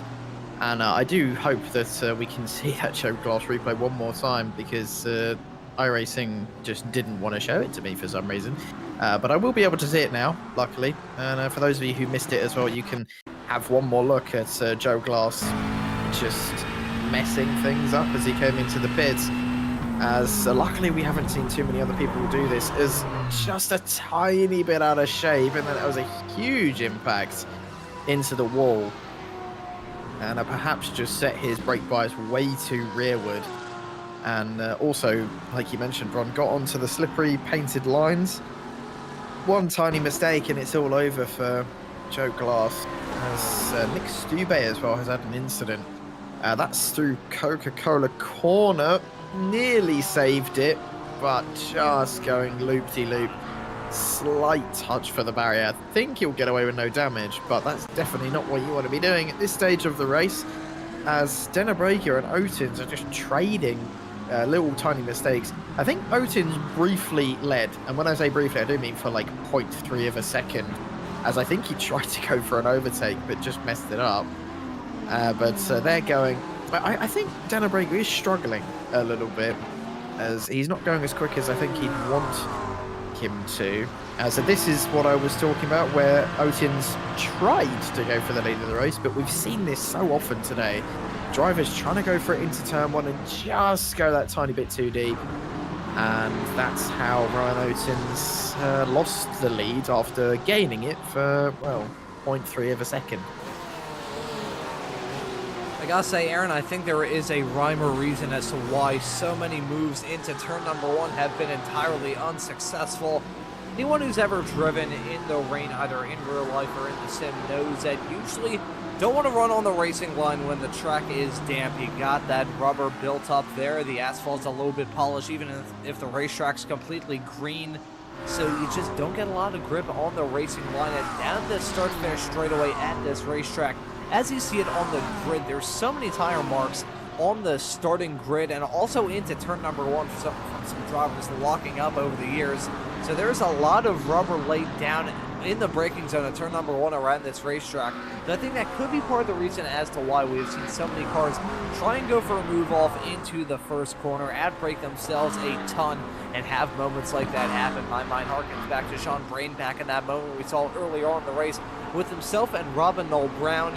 Last time I saw Robin Noel Brown was 2 laps down in the Evo category in this race, which is an absolute heartbreaker for a driver who had a really good shot to not only win in the Evo category, which would be his first win in the Evo class thus far this season, it also would have been a really good opportunity for him to sneak his way up into the top, probably, well, decently inside a top 15 spot overall, maybe even a top 10 or top 5 if the cards fell his way. But Robin Noel Brown, gotta feel bad for him. An incident egg through turn number one, and that just takes him out of what could have been a really good race, as we're seeing some battling continuing with Spara and Sharbles. Well, I wouldn't call it battling, I call it bullying, as Joe just pushed Sharples off of the track going through Dunlop corner. And yeah, Joe really getting his elbows out today. And a couple of mistakes, of course, we saw earlier on him drifting his way through turn 13 and using Roll Turf Crew, who's just up the road from him, to keep himself on the road. And well, let's hope that doesn't happen between these two again, as Denobrega and Otins coming into the pits now, both of them neck and neck. So keep an eye on Lucchesi and where he is, because this is going to have huge implications. This pit lane is one of the most painful to go through. Very, very slow pit limiter here, and with one of the longest and fastest straights to the left of you, it's made all the more worse. It is terribly slow through here, and part of me wonders why it is so slow, as Denobrega choosing not to go on a fresh set of tyres. Interestingly, he's just going for fuel all the way until the end, and that's given him a incredibly quick pit stop, which will put him out into the lead once again. And of course, with Lucchesi taking tyres, it means that his pit stop was a lot longer. Oh, making contact there with one of the Lamborghinis, or two of the Lamborghinis, into turn one. That was a little bit of an oopsie from Denobrega, something we don't often see. And to be fair, even though he didn't take tyres and was 10 seconds quicker than Lucchesi, he's not 10 seconds ahead of Lucchesi. It's only about 4, I think. So, oh, this is going to be a close end to this race. About 12 minutes to go. Here's a look at what actually happened, since I didn't quite manage to see it. But remember that inside, of course, is going to be a lot wetter, and just completely slams in to that Lamborghini there. And Stefan Donnelly as well just had his own incident into turn 1. But yeah, Denobrega clearly struggling. And Oten's behind had a bit of an awful pit stop compared to Denobrega. He lost about a second there as well. But Lucchesi, like I was mentioning, 10 seconds more in the pit lane. But he's only about 3 or 4 seconds behind the leader, so that could be a very, very good choice for Lucchesi, but he does have some work to do over these next 9.5 minutes. Yeah, he's got a whole lot of work to try and do. Denobrega, though, with that contact coming out of the pits into turn number 1, I'm curious if there's any sort of aero damage on that race car. May not hurt him through the corners, considering all these drivers are skidding around like declawed cats trying to climb up big loos, but down this straightaway, that may drag him down like he's dragging a parachute behind him. So Denobrega, with that small little bit of contact with himself, I believe it was a number 13 Lamborghini of James Pallow that he made contact with. Either way, that's going to hurt him in terms of his straight line performance. So we'll have to see if Denobrega is going to be able to hold on to the lead between now and the end of this race.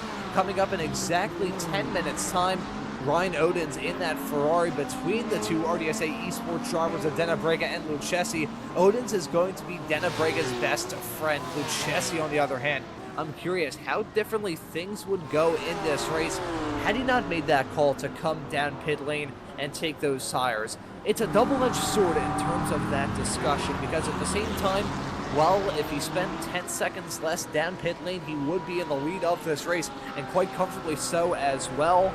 He may have found himself in a position where he may have gotten involved in some sort of drama, got involved in an incident really of either of his own doing, or an incident that he just got caught up in the midst of with nothing he could have done to avoid it. So it's a double-edged sword in terms of that discussion with Lucchesi about whether he should have taken tires, whether he just should have taken fuel. Either way, though, he finds himself in a good position, running in third, 2.4 seconds back of his teammates, so has a bit of time left to go in this race to try and get that move done on Oden's and Denobrega, but Lucchesi certainly has a big hill to climb. Yeah, he most certainly does, but he has currently got his hiking gear on, and he is attempting, well, I mean, there's a mountain literally to the left of him, so he either chose to do this race or climb Mount Fuji.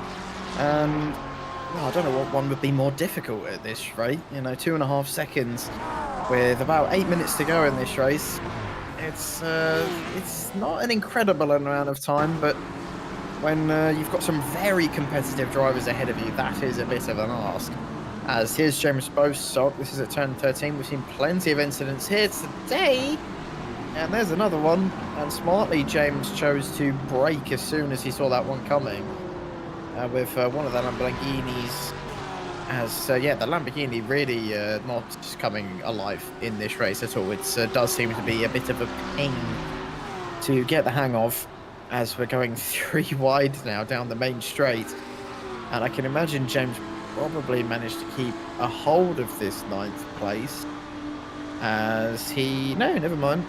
I think actually he's a lap down, I think, if I am correct. I don't know, either that or he chose safety over going wheel to wheel with two other Lamborghinis into turn 1. Either way, he came away with it and is still in this race. As Ruben and Brecht Bearings going wheel to wheel now. Brecht Bearings, by the way, 25 seconds in the lead in the Premier class, as Ruben trying to overtake him now. This won't affect points or anything, and Ruben does not manage to go ahead. It's very difficult to tell each other apart, as Brecht's struggling through Dunlop there. As this is the thing in this race, everyone is struggling everywhere at all times, as Joe Sparrow now has had some kind of incident. He's towed. Oh, that's Brecht Bearings, who I was just saying was having a perfect race, going for a spin, And I think the rain is slowly starting to intensify as a lot of drivers are really starting to struggle now, as Darren Sharples has just towed back as well. So I'm going to take a look at a replay of an incident a little bit farther in the back of the field. Going to hopefully get that replay loaded up in the not too distant future. Gotta say, though, you may be right with that theory, Aaron. The rain is still coming down. iRacing still marking the track as very lightly wet. The track temperature is staying about the same as well. So not entirely sure what the deal is for there. Dealing with some slight technical issues here at the moment, though, so we'll try and get those resolved as quickly as we possibly can. But I think I'm not entirely sure if the rain is intensifying. Looking at the weather map, still right about blue in terms of the color of the radar, so it's not an intense amount of rain. It's not a downpour that we've got going on here. However, it's still it's a light and continuous trickle. That I think is the honest way that we could describe it, but the most accurate way that we can describe it as well. So the rain is still coming down here. Still gonna get these technical issues resolved in just a couple of moments time. But Aaron is slowly approaching the end of this race, even though we've had 53 minutes of racing action thus far, 54 and a half now on the clock. It seems at this point in time these drivers are still struggling. That is for darn sure. And I gotta say, Luke Lucchesi has gone and moved on Odin's to slip his way up into P2. Yep, he just did that for second place. They are still battling though, as Otins now briefly manages to get the second place back and actually has managed to hold on to it. So Lucchesi is going to have to deal with Ryan Otins for at least another lap, as he's really hounding Ryan Otins through these corners, and it's going to get really dicey between these two. I think those fresher wet tyres is definitely helping Lucchesi at the moment, as he is pretty much putting down the fastest laps of the race. He does have the fastest lap of the race, a 42.9. For reference, Denobrega's quickest lap time was a 43.4, so about half a second quicker than the guys ahead of him. Oh, excuse me, pardon me. Nice rep. Didn't mean to do that. But yeah, we're still chugging along in this race. We've got about 4 minutes to go now, and not long left. And Lucchesi kind of needs to make this move now if he wants any chance at the lead of the race. But we are just getting everything up and running again, folks. Apologies for the technical issues that we've had here at Fuji. These things tend to happen, and iRacing just decided today it wasn't going to behave, so and we're back, I'm being told, so that's good. We're all ready to go once again, and all of you can see the chaos happening on your screen as Andrew Fairley in the midst of a battle between Thomas Pugh and Luke King, who's currently the carbon man. Yeah, back to the live action. God love technical issues. It's always a pain in the butt whenever those happen, but still got the racing action on screen right now, and it is going to be a dramatic conclusion to this race with championship implications as well. These drivers are going to be battling as hard as they can, but it comes within reason as well, Aaron. Some of these drivers have a lot more to lose than others. I have a feeling that despite the fact that they are going to be battling as hard as they possibly can, don't have any sort of major issues going on for these drivers to end up in the barrier, end up hitting their competitors, and have to settle with the last place finish rather than like a top 5 or a top 10. Looking at a fight involving Andrew Fairley. He's running 7th at the moment, running right in front of, I believe that right there is the other 152 Lamborghini that we're seeing him right in front of. That, I believe, is a lap down car, the 152 in that premier class. That right there is Alex Fretwell, and he got involved in an incident earlier on in the race whereby he was not very happy. It's a very good thing that I had a bottle of water on my desk to kind of dissolve all the salt that was coming through the iRacing chat. I'm gonna say a lot of odd things happening thus far in this race. We could probably, if this race was a bit foggier, we could probably describe it as like a silent hill thing going on. But Aaron, less than 2 minutes left to go in this race.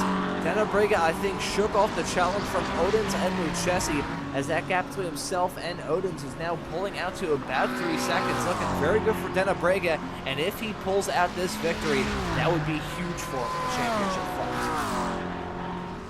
Oh yeah, definitely. It's going to be huge for both of them, as I think on that last lap, both Otins and Lucchesi made mistakes, as I saw Otins drifting his way through turn 13, so clearly both of those guys struggling, as Otins just went very deep into turn 1.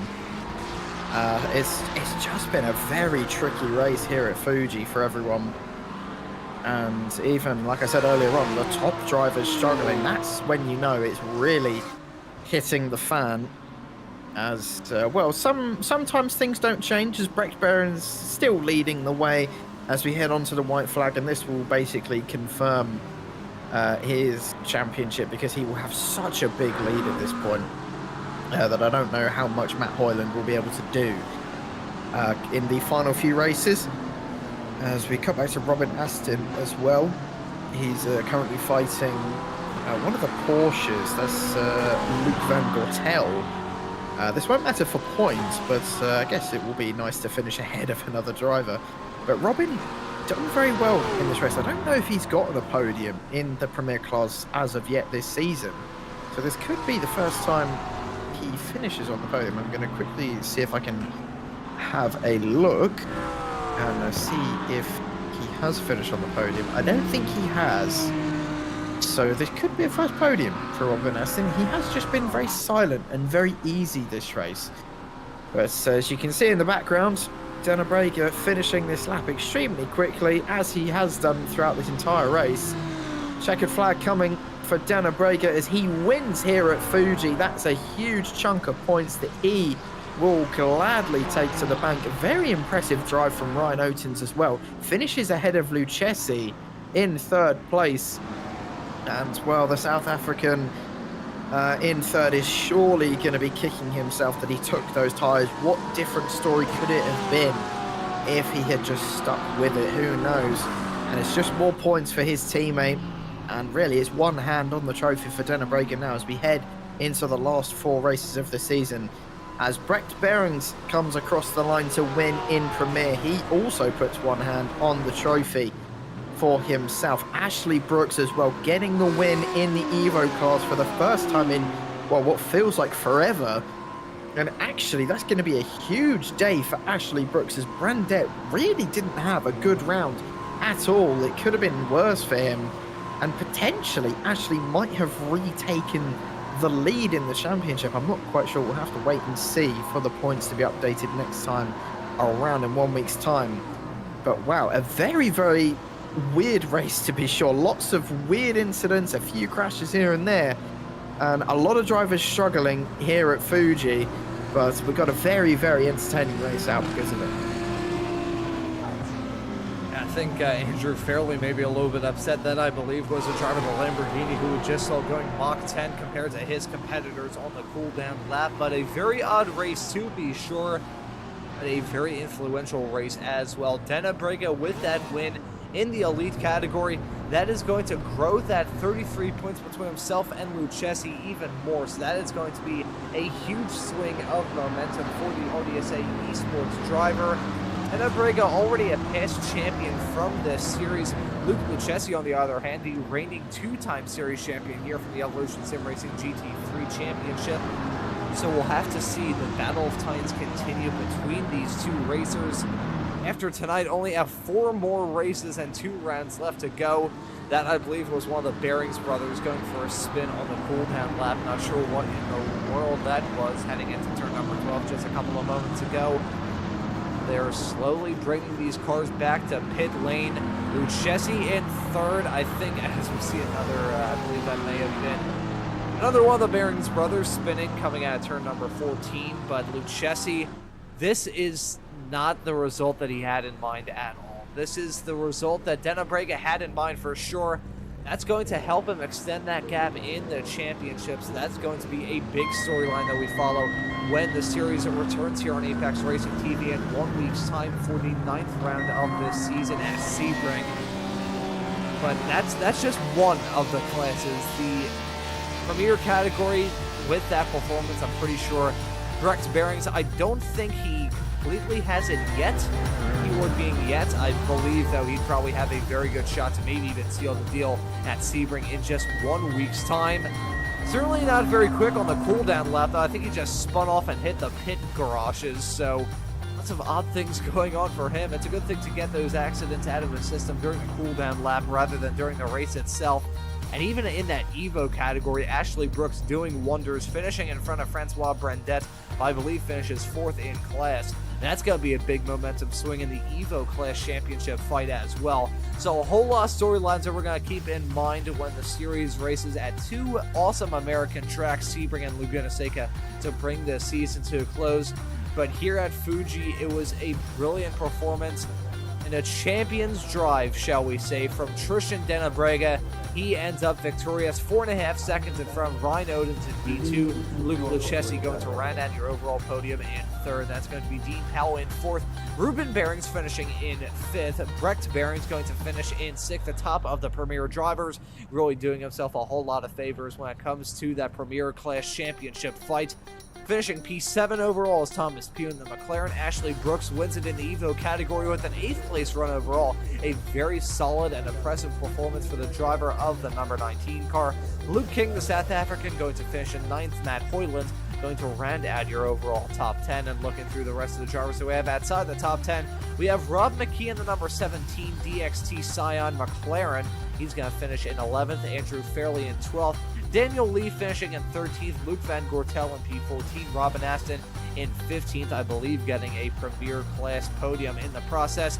Victor Venzies going to finish right behind both in class and overall in 16th. Roa Turfgroyer going to finish this race in 17th, Francois Brendette. A really disappointing performance for the Frenchman behind the wheel, the number 28 car. He's going to finish in 18th. Nick Stube going to finish in 19th. Dennis Kohler going to round out your top 20. For your final 26 cars, then it's Paul Collishaw in 21st, who, I mean, to be fair, for being on slicks for half the race and the last driver not to be lapped, fair play from Paul. Very, very impressive to somehow keep that car on the road. And then it was Chris Keenan in 22nd place, who I think was nearly last at one point, so fair play to the Belgian man. Liam Kelso in 23rd, Stefan Donnelly in 24th, Newton 25th, Coates in 26th, Horworth in 27th, Bostock 28th, Palo in 29th. I've just realised 3 Jameses in a row. That is some synergy that I have never seen in my entire life. I think the only 3 Jameses in this entire lobby. So fair enough. Again, lots of weird and wacky things happening here at Fuji. Alex Fretwell then in 30th place. 31st was Chris Jennings. 33rd was Brayton Back. 33rd was Ludbrook. 34th, Preston. 35th was Spara. 36th, Danny Weir. 37th, Sean Clark. Darman was 38th. Brayton Back in 39th. Darren Sharples in 40th place. And then your final 6 drivers: Robin Noel Brown, Joe Glass, Martin Koch, Tom Weston, Scott Kostrick, and Ryan Woosley, who I don't actually ever think took to the grid, so he just completely gave up before it even started. So those are our results from this race, but the driver who is going to be coming out of Fuji smelling like a rose is going to be Trishan Denobrega, who we're going to drag into the commentary booth in just a couple of moments' time and have a chat with the driver who entered this race with a championship lead and is going to be leaving this race with an even bigger gap in the points. Trishan is now joining us in the commentary booth.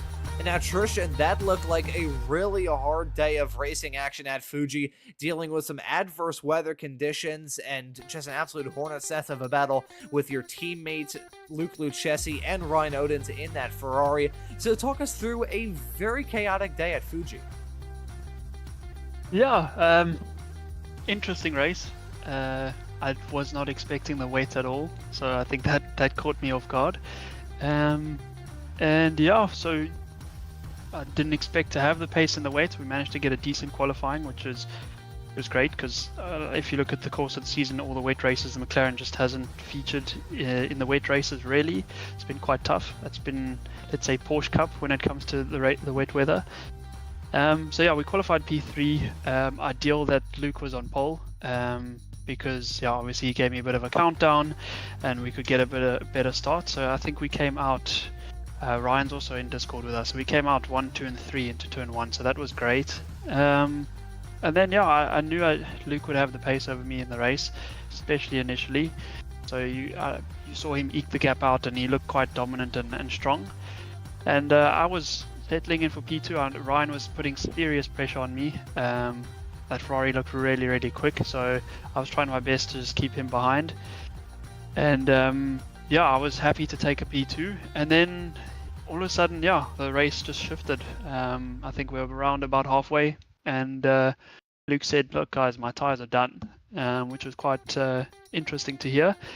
And then yeah, we managed to catch him a bit, and eventually he just couldn't hang on anymore, and we managed to pass him into turn 1. And then yeah, he made an early stop to try and see if he could mix up the strategy. So he took new tires when he stopped, and Ryan and I stayed out. And then yeah, Ryan and I came in relatively close to the end, just took 20 liters, no tires, went out again. And when I saw Luke come out literally like 2 seconds behind us, I was like, okay, he's taken tires, this is game over, because definitely we can't keep him behind. And then yeah, we did a lap, and saw, funny enough, that Luke was starting to struggle again, which is interesting. It's never seen a car eat its tires the way the Porsche does, especially in these feature races, these hour races. So yeah, I think a little bit of luck tonight. Avoided plenty collisions, lots of spinning cars everywhere, and yeah, to maximize a win. And obviously Luke got a P3, so I think we gained another 20 points on him. So yeah, it's got a firm grip now on the lead, and yeah, good points again for the team, and awesome racing. I enjoyed it with Ryan and Luke tonight, so good fun. Well, I was just going to ask you about that in terms of the championship fight with your teammate Luke Lucchesi. Got to feel good about your chances coming out of this race with only 4 more left to go. Sebring is going to play host to the next 2 races of this season. So what are your thoughts heading into that race in 1 week's time? Yeah, so this championship fight's been quite intense. I've enjoyed it. I mean, Luke and I have been racing in ESR since season 2, and like I said last week, I managed to win the first season in season 2, and since then he's obviously gone on and to win the last 2 seasons, and he's been absolutely dominant. So this season I really wanted to try and take the challenge to him again, which we've managed to do. And yeah, it's been great fun. It's a good rivalry, but we're also really good friends, so it's even better when you can enjoy it with friends. And yeah, so like I said, I think we gained another 20 points on him, so the gap's now I think sitting at 53 points, which is quite an extensive gap. But again, 4 races left, and 2 reverse credit races. That was always scary, so anything can still happen. Sebring next. I think the Porsche will have the measure there, especially in the sprint races. It seems to obviously hang on to its tires a bit better. So I'm expecting Luke to be very dominant at Sebring and at Laguna. He's very good at those 2 tracks. So if I can just try and minimize the damage loss and yeah, rack up as many points as I can, I think we'll be okay. But again, you never know. Anything can still happen. Yeah, anything can happen for sure. Certainly saw that get put on full display, not just throughout this race, but throughout the whole season as well. It's been full of twists and turns, and the next 2 races are going to give a lot more twists and turns, especially considering the championship fights. But Trishan, thank you so much for joining us here in the commentary booth. And before we let you go and celebrate this win here at Fuji today, is there anyone you will give a thanks to or shout out? Yeah, so again to Luke, it's awesome racing with him. We enjoyed week in, week out. We've been doing it together for a long time, so it makes good memories and we really enjoy it. I know his parents also are big supporters and they watch the team. I think they don't miss a stream, so shout out to them as well for always supporting. And then yeah, the sponsors, RDSA Esports, Spirit Invest, and all the sponsors along that just go the extra mile for us. We really appreciate it. And yeah, we hope you guys are enjoying the championship so far, and yeah, thanks to everyone who supports us. We certainly are. This season has been fantastically entertaining. Fingers crossed that these broadcasts have been entertaining to look back for you drivers. This was a really entertaining race here at Fuji. Rain affected for sure, but you're the one grabbing the victory. So Trishan, congratulations, and excited to see you back out on the racetrack for the rest of the season, man. Thanks for joining us. Thank you again, guys, and have a great evening. You as well. That right there was Trishan Denobrega, the winner from this race at Fuji. And now, Aaron, got some more drivers waiting in the interview waiting area. Who would you like to have a chat with? Well, I mean, it would be rude not to have a talk with his championship rival, of course. But also good friend Luke Lucchesi joins us now in the interview box. And, well, Luke, although this race had a lot of promise, it just was such a tricky one, wasn't it? Yeah, look, the tires on this Porsche just don't last. They after 6 laps, they had 117 degrees, and then you just lose all grip. That's why I took tires in the stop, to see if I could claw some of that pace back. And for the first 5 laps, it was really quick. That's why when Tristan and Ryan came out the pits, I was right there. But then you're at the stage when the tire temps are through the roof again. So it's just one of those things. I think it's just a problem with the Porsche. Even in the dry and the long races, I found a similar story. Look, not to this extent. I think with the wets, it just accentuates the problem. But I think it is a problem. Look, it works in quali because you can switch on the tires really quickly.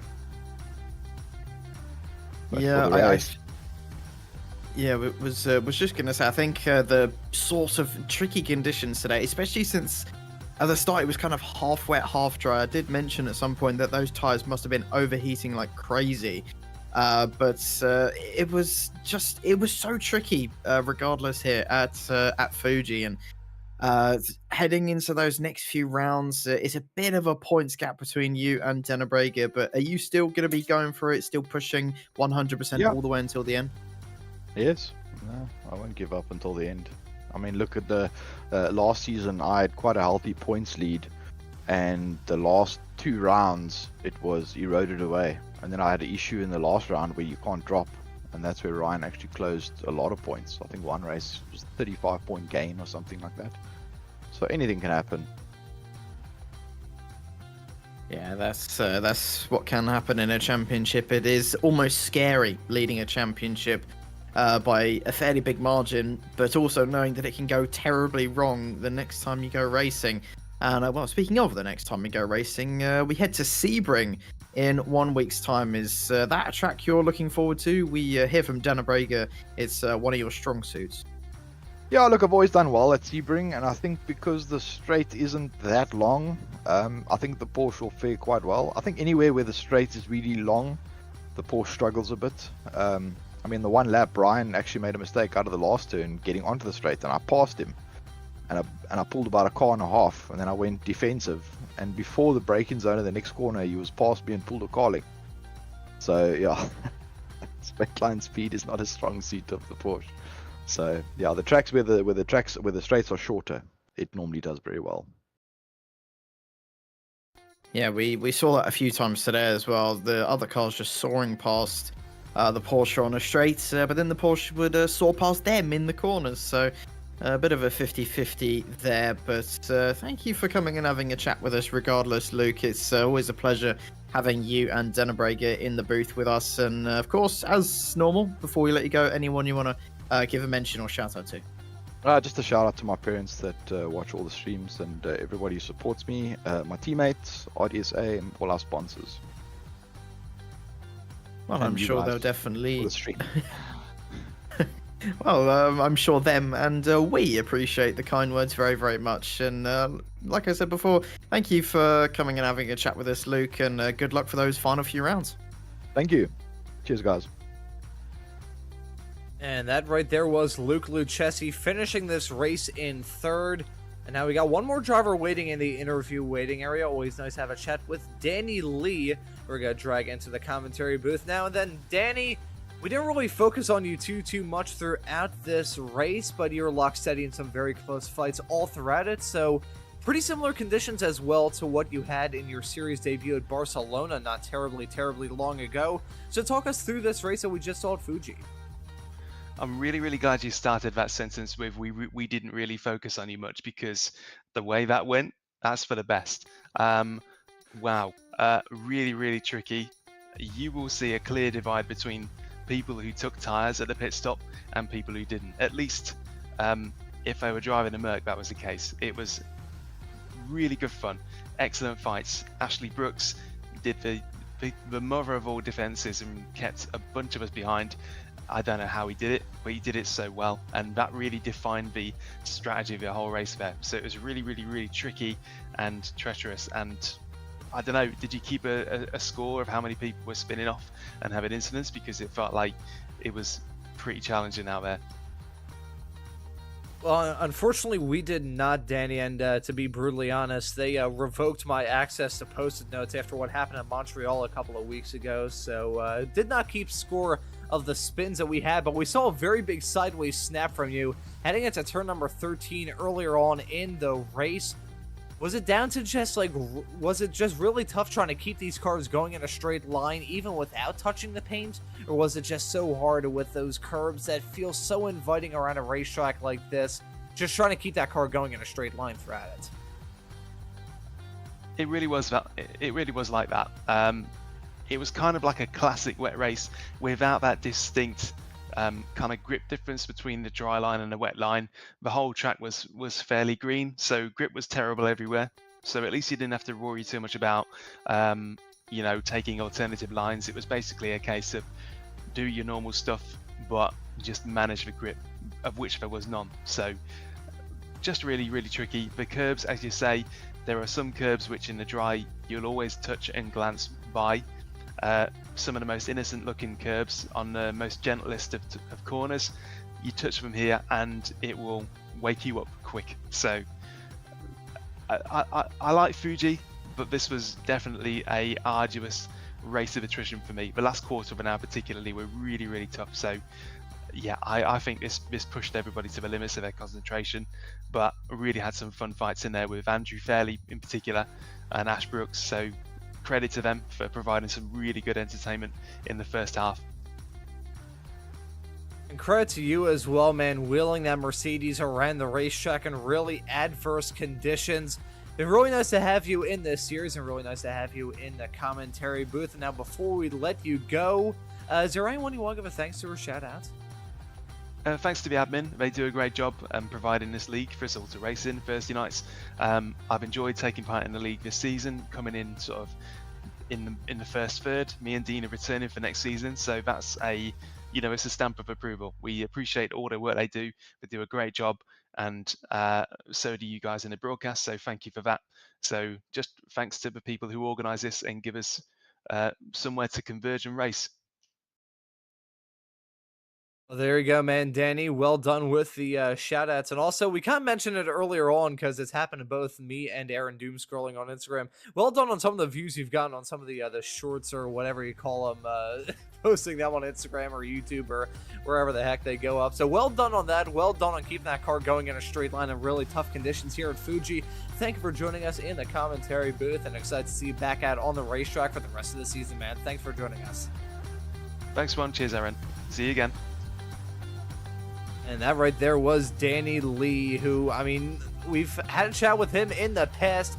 Joined this series at Barcelona where the conditions were absolutely brutal. Rain affected with some cold tires. So Fuji just seeming to be another absolute tough challenge for these racers to try and tackle. But Aaron, most of the season is in our rearview mirror. We only have 4 more races, 2 more rounds. Sebring going to play host to the next 2 races of this season, where we may see the crowning of some champions. So what are your thoughts heading into that race in 1 week's time? Well, I mean, we said this is going to be the make or break for Lucchesi, and I still think it kind of will be.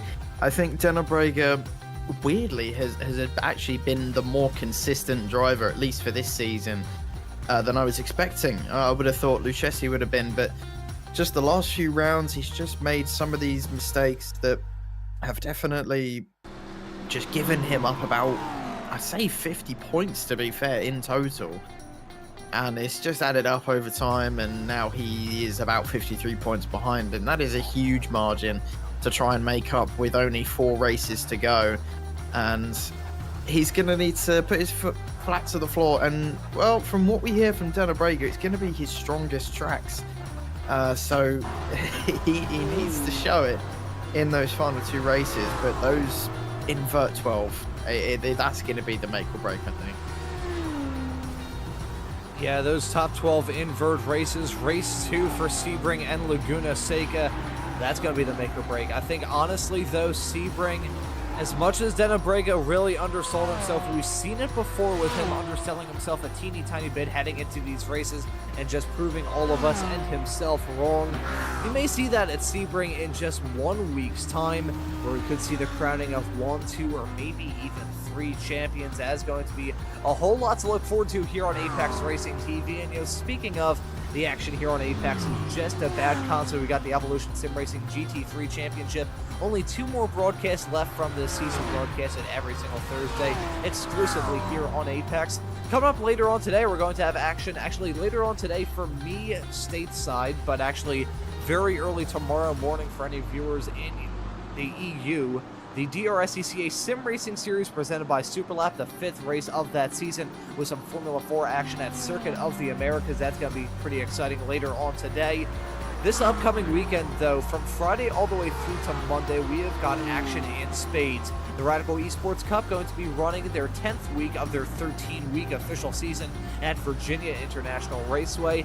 And then if that doesn't sell you with the Radical action, we got even more in the form of the Radical Sim Racing World Finals for 2024 running at Interlagos and Virginia International Raceway. Aaron and I will be on the call for that, and that's going to be some fun. We also got some GT3 action with the Racing Unleashed GT3 Series, round number 9 at Watkins Glen, and the Rickmatech World Challenge 6th race of their 11th season coming to you at Sebring. We've got a whole lot to look forward to, a bunch of stuff going on. It's going to be a lot of action for the final 2 races of this season. Sebring and Laguna Seca are going to be a hoot, and I hope you all can tune in for those races here on Apex. But for today's broadcast of this race at Fuji, that will just about do it. So for myself, Ron Mons, Aaron Smith joining me in the commentary booth, and Josh Wilkie doing a fantastic job working on the cameras in the virtual production hauler, I say thank you all so very much for watching. Have a great rest of your day, and we hope to see you all wherever it is in the not too distant future.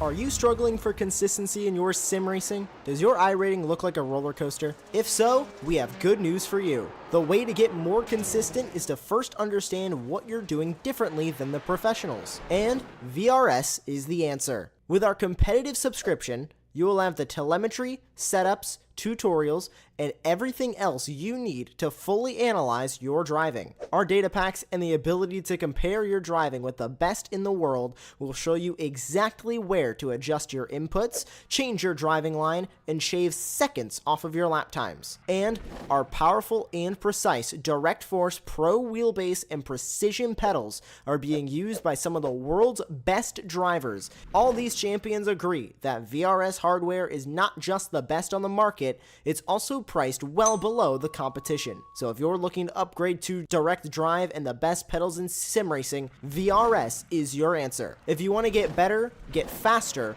and make it happen sooner rather than later, you owe it to yourself to find out why so many people are switching to VRS. You'll be so glad that you did. Visit www.virtualracingschool.com and learn why the best use VRS.